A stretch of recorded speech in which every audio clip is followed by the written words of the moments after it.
আসসালামু আলাইকুম রহমতুল্লাহ। আজকে একটা গুরুত্বপূর্ণ ভিডিও নিয়ে আসছি মেসওয়াক সম্পর্কে। এ, প্রথম থেকে শেষ পর্যন্ত শুনবেন, ইনশাল্লাহ পালন করবেন এবং কি ভালো লাগবো। আজকে পবিত্র জুম্মা মোবারক, আজকে জুমা দিন। এ, মেসওয়াক করা সুন্নত। হজরত মুহাম্মদ সাল্লাল্লাহু আলাইহি সাল্লামের মৃত্যুর আগ মুহূর্ত পর্যন্ত ওনার হাতে মেসওয়াকটা ছিল।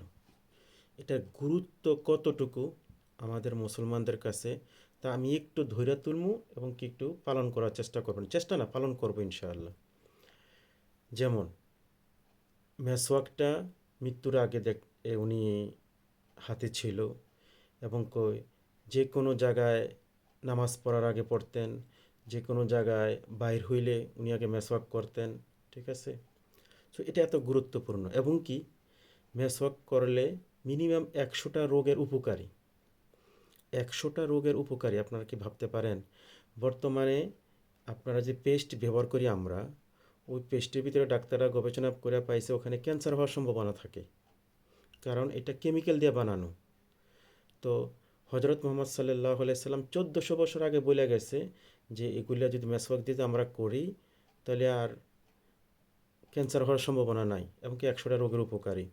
আরেকটা জিনিস খেয়াল করেন যে আমরা ব্রাশ টুথপেস্ট প্রত্যেকটা ঘরে আছে এবং কি প্রত্যেকটা মুসলমানের ঘরেও আছে। এটা আমি খারাপ বলি না, কিন্তু পাশাপাশি এইটা থাকা উচিত ছিল। নিয়মটা ছিল এরকম যে প্রথম থাকবে মেসওয়াক, তারপরে থাকবে টুথপেস্ট এবং কি টুথব্রাশ। আমাদের মুসলমান 200 কোটির ভিতরে আমরা অ্যাডাল্ট যদি 100-150 কোটি হই, 150 কোটি মেসওয়াক ইউজ করা উচিত, তাই না? কিন্তু আমরা পশ্চিমাদের দেখানো, পশ্চিমাদের শেখানো জিনিসগুলা, তাদের এই প্রোডাক্টগুলা, এগুলি ইউজ করার জন্য আমরা উদ্বুদ্ধ, কিন্তু মেসওয়াকের জন্য না। কিন্তু না মুসলমান ভাইয়েরা। সো ইনশাল্লাহ আমি আমার বাচ্চাদেরকেও করাই। কেন বলছি, আবার বলতে পারে অনেকে যে উনি বলতেছে ওনারগুলা হয়নি। ইনশাল্লাহ আমার ঘরে সবার আছে এবং কি সবাই বাচ্চাদেরকেও আমি শিখাই ফেলছি ইনশাল্লাহ যে মেসওয়াক করা সুন্নত। সো আর একটা কথা বলি, প্রত্যেকটা বাবাদের উচিত তাদের সন্তানদেরকে সুন্নতের দিকে ধাবিত করা, সুন্নতগুলা দেখানো। এটা বাবাদের উচিত। কেন? বাবাদেরকে প্রথম জানতে হবে, তারপরে সন্তানদের জানাতে হবে। কারণ কাল হাসরের মধ্যে সন্তানরা কিন্তু বলবে যে আমার বাবার আমাকে শিখায় নাই।